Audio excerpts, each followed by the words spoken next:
दरबार मूव के फैसले पर डिप्टी सीएम सुरेंद्र चौधरी ने बड़ा बयान दिया है। डिप्टी सीएम सुरेंद्र चौधरी ने कहा है कि दरबार मूव को रोककर हमारे बीच दूरियां पैदा करने की कोशिश की गई। भाईचारे को बहाल करने के लिए यह फैसला लिया गया। अब यह फैसला भाईचारा बढ़ाएगा। इस फैसले से जम्मू और कश्मीर का भाईचारा और मजबूत होगा। जो दरबार मूव जो रूटीन में होता है और ये दरबार मूव इस बार होगा और ये नेशनल कॉन्फ्रेंस के मैनिफेस्टो में था कि हम जो रवायती जो महाराजा के टाइम पे महाराजा साहब के टाइम पे जैसे दरबार मूव होता था वो दरबार मूव इस साल भी होगा। और पिछले साल जब कैबिनेट हुई थी, जब दरबार हुआ, क्योंकि टाइम बहुत कम था इसलिए हम पूरा दरबार नहीं मूव कर सके थे, लेकिन इस बार ऑनरेबल सीएम साहब का ये फैसला कैबिनेट में हमने लिया सारों ने और ये जम्मू कश्मीर के लोगों को मुबारकबाद है। अब क्योंकि हमारे अंदर एक जो दूरियां बनाने की कोशिश की थी इस दरबार मूव को रोक के, वही भाईचारे को दोबारा बहाल करने के लिए और अपनी जो हमारे रिश्तों की बॉन्डिंग है उसको मजबूत करने के लिए, जम्मू और कश्मीर दोनों सूबों का आपस में प्यार बढ़ाने के लिए ये दरबार मूव होगा। और एसडी साहब ने अप्रूवल दिया है, क्या मजीद जो पेंडिंग फाइलें है उनको भी अप्रूवल मिलेगा? क्या रिश्ते ठीक हो गए राजभवन के साथ? अब वो आपको जैसे जैसे काम निकलेंगे वैसे वैसे पता चलता जाएगा।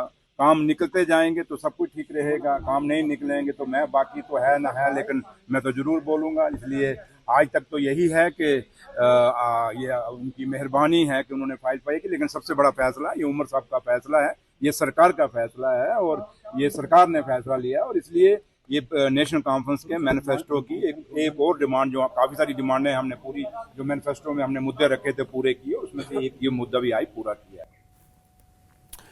और अभी आप सुन रहे थे डिप्टी सीएम को। नेशनल कॉन्फ्रेंस प्रांतीय अध्यक्ष शौकत अहमद मीर ने सरकार की दरबार मूव को बहाल करने के फैसले की हिमायत की है। उन्होंने कहा कि यह कदम जम्मू और कश्मीर के दोनों हिस्सों के बीच संबंधों को मजबूत करने के मकसद से उठाया गया है। मीर ने बताया कि अब तक ज्यादातर सरकारी रिकॉर्ड डिजिटाइज किए जा चुके हैं और दरबार मूव प्रक्रिया पर होने वाला खर्च भी कम कर दिया गया है। देखो, मैं ये जो कल गवर्नमेंट ने ये फैसला लिया कि दरबार मूव बहाल किया जाए, जिस तरह हमारी प्रेसिडेंस थी महाराजा से पहले के वक्त से, और जब 47 मुल्क आज़ाद हुआ तब से ये वाहिद एक रियासत है सारे हिंदुस्तान में जहां दरबार मूव होता था, क्योंकि यहाँ की जो जोग्राफिकल पोजीशन है, टोपोग्राफी, वो डिफरेंट है। यहाँ 6 महीने कड़क की सर्दी रहती है और जम्मू में 6 महीने ज़बरदस्त गर्मी रहती। तो उमर साहब ने दिखा दिया कि ये जो पोलराइजेशन करना चाहते थे बीजेपी जम्मू और कश्मीर, वो इन्होंने आज वो दीवार तोड़ डाली और वो जो दरबार मूव पहले से हुआ करता है वो हो जाएगा। चुनावी मुद्दों को पूरा नहीं करने पर पीडीपी प्रमुख महबूबा मुफ्ती ने नेशनल कॉन्फ्रेंस पर हमला बोला है। महबूबा मुफ्ती ने पीडीपी के न्यूज़लेटर स्पीक अप के जरिए कहा है कि चुनाव प्रचार के दौरान नेशनल कॉन्फ्रेंस ने अनुच्छेद 370 को हटाने, राजनीतिक लोगों की नजरबंदी, संपत्ति की कुर्की, लगातार छापेमारी, मनमाने ढंग से बर्खास्तगी, राजनीतिक संस्थाओं पर प्रतिबंध और सुरक्षा के नाम पर संस्थानों को खोखला करने जैसे गंभीर मुद्दों को मुखरता से उठाया था। लेकिन सत्ता में 1 साल बाद इन मुद्दों पर खामोशी है और ये खामोशी चुभ रही है। नगरोटा विधानसभा हलके से बीजेपी उम्मीदवार देवयानी राणा ने श्री माता वैष्णो देवी जी की पवित्र मंदिर में मत्था टेका।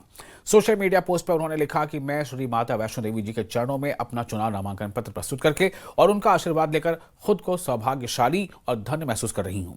देवयानी राणा ने कहा कि राणा साहब हमेशा माता वैष्णो देवी जी का आशीर्वाद प्राप्त करने के लिए सबसे पहले अपना नामांकन पत्र प्रस्तुत करते थे और उसी परंपरा का पालन करना मेरे लिए बेहद गर्व की बात है।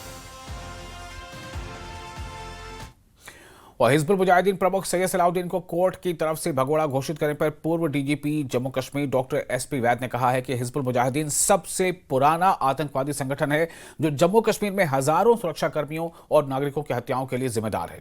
इसलिए हिजबुल मुजाहिदीन प्रमुख को उसके किए की सजा मिलनी चाहिए। डीजीपी डॉक्टर एसपी वैद में से मौजूद है। सर, सीजीएम सोपोर ने जो 2012 के एक केस में जो हिजबुल मुजाहिदीन के चीफ हैं सैयद सलाउद्दीन, उसको भगोड़ा भी घोषित किया और 30 दिन के भीतर जो है वो पेश होने के लिए भी कहा है। आप कैसे देखते हैं इसको? अच्छा ऑर्डर है, लेकिन सलाउद्दीन तो पहले ही भागे हुए हैं और पाकिस्तान में पनाह लिए हुए हैं बहुत सालों से। बहुत सारे केसेस में ऑलरेडी वो भगोड़ा डिक्लेयर हुए हैं और he is wanted here in many cases. लेकिन अगर वो कभी सरेंडर करना चाहे, भारत के दरवाजे खुले हैं, सरेंडर करे और केसेस को फेस करे। जो उसने क्राइम किया है उसका भुगतान तो करना है। जो इतने लोगों को मारा, इतने लोगों का कत्ल किया, उसकी जवाबदेही तो होगी। उसी के इशारों पे हिजबुल मुजाहिदीन बनी ISI की मदद के साथ। उनको हिजबुल मुजाहिदीन ने मेरे ख्याल हजारों कत्ल किए कश्मीर में, और उसका जवाब कौन देगा? सलाउद्दीन ही देगा। उसको फेस करना चाहिए इन सब केसेस को। सर, आप भी DGP रहे, सैयद। और दिल्ली में रह रहे कश्मीरी पंडितों को पिछले 15 महीने से रिलीफ नहीं मिली है। 4 सदस्य फैमिली को लगभग 13,000 रुपए महीने के रिलीफ का प्रावधान है। पिछले दिनों दिल्ली के मुख्यमंत्री रेखा गुप्ता ने कश्मीरी पंडितों की समस्या का समाधान निकालने का वादा किया था, लेकिन सवाल यह है कि क्या कश्मीरी पंडितों की दिवाली फीकी ही रहेगी? सर, करीब 15-16 महीने हो गए। अभी इन्होंने आश्वस्त किया कि अभी कुछ डॉक्यूमेंटेशन करानी है, डॉक्यूमेंटेशन करा लो विद फैमिली को। पूरी फैमिली को लेकर के आए हैं अभी फोटो खिंचवा कर। अच्छा, ये जो अब रिलीफ नहीं मिलती है, तो रिलीफ बहुत ज़्यादा नहीं है, 13,000 के करीब, जो अगर 4 फैमिली मेम्बर्स हैं तो उतनी मिलती है, तो इससे कितनी दिक्कत हो रही है? क्या क्या तमाम चीज़ें इससे बिगड़ रही हैं? सर, सब चीज़ों से प्रॉब्लम्स तो होती हैं। जिस हिसाब से महंगाई बढ़ रही है उस हिसाब से हमारा रिलीफ जो मिल रहा है उसमें कोई इम्प्रूवमेंट नहीं हुआ है। अगर गवर्नमेंट लमसम दे दे फैमिलीज़ को तब भी बेहतर है, मगर ऐसा कुछ अभी कुछ किया नहीं है। अब आश्वस्त किया कि इस 15 महीने बाद अब ये रिलीफ रिलीज़ करेंगे, पर जब रिलीज़ हुआ है तभी उसको हम समझेंगे। बीच में बिल्कुल गैप कम से कम 16-17 महीने से आया हुआ है और तब से हम लोगों को रिलीफ नहीं मिल रही। हम लोग दौड़ रहे हैं, कोशिश कर रहे हैं, पर कोशिश कामयाब नहीं हो रही। अब तो प्रॉब्लम कुछ सॉल्व हो गई है, पर कब आएगी रिलीफ इसका कोई पता नहीं है। दिवाली जो है, दिवाली मन जाएगी क्या? दिवाली से पहले आ जाएगी? क्या उम्मीद करते हैं? हम तो सोचते हैं कि दिवाली से पहले आ जाए तो वो सबके लिए दिवाली मन जाएगी, नहीं तो फिर तो गवर्नमेंट की मर्जी है कि वो क्या कर सकें। उम्मीद है कि हम लोगों को दिवाली से पहले आ जानी चाहिए। अच्छा, अगर रिलीफ नहीं आती है, दिक्कतें, क्योंकि केजरीवाल जब दिल्ली में सत्ता में थे तब से ये तमाम चीज़ें चल रही हैं, तो कितनी आपको परेशानियां कितनी होती हैं? परेशानियाँ तो है जी, बिल्कुल परेशानियाँ कि इनमें खर्चे और हर चीज़ की परेशानियाँ होती हैं, पर प्रॉब्लम्स हैं, सारी प्रॉब्लम्स हैं। दिल्ली में महंगाई ज़्यादा है और भी प्रॉब्लम्स हैं। अभी आपको जब रिसेंटली पता चला भी होगा कि आदरणीय श्रीमती रेखा गुप्ता जी ने कैबिनेट में से एक हमारा ऑर्डर पास किया है, जिसमें हमने मुख्य तौर से 4-5 बिंदु जो रखे थे। एक तो ये था कि हमें जम्मू की तरह एमनेस्टी दी जाए। दूसरा, हमारे से इनकम कैप को हटा दिया जाए। प्रॉपर्टी से एक कुछ रिलेटेड इश्यूज भी थे कि जिनके अपने फ्लैट्स वगैरह हैं, वो चीज़ भी हमने वहाँ से वेव ऑफ हो चुकी है हमारी। और इन चीज़ों के लिए मैं तहे दिल से शुक्रिया अदा करना चाहूँगा अपनी honourable chief minister Delhi Rekha Gupta ji का।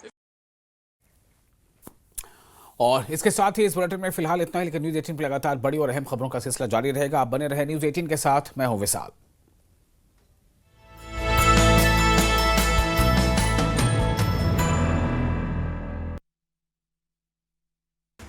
सेना ने राजौरी के कालाकोट में कैप्टन प्रांजल ACC खेल महोत्सव सफलतापूर्वक संपन्न किया। 14 स्कूलों के छात्रों ने वॉलीबॉल, खो-खो और एथलेटिक्स में भाग लिया। भाजपा जम्मू कश्मीर अध्यक्ष सत शर्मा ने मां बगलामुखी हरि मंदिर रिहाड़ी जम्मू में टेका माथा। इस अवसर पर भाजपा जिला जम्मू अध्यक्ष राकेश गुप्ता भी मौजूद रहे। जम्मू कश्मीर के CM उमर अब्दुल्ला ने कुलगांव के मिनी सचिवालय में समीक्षा बैठक की। उप मुख्यमंत्री सुरेंद्र चौधरी, कैबिनेट सहयोगी और विधायक भी बैठक में रहे मौजूद।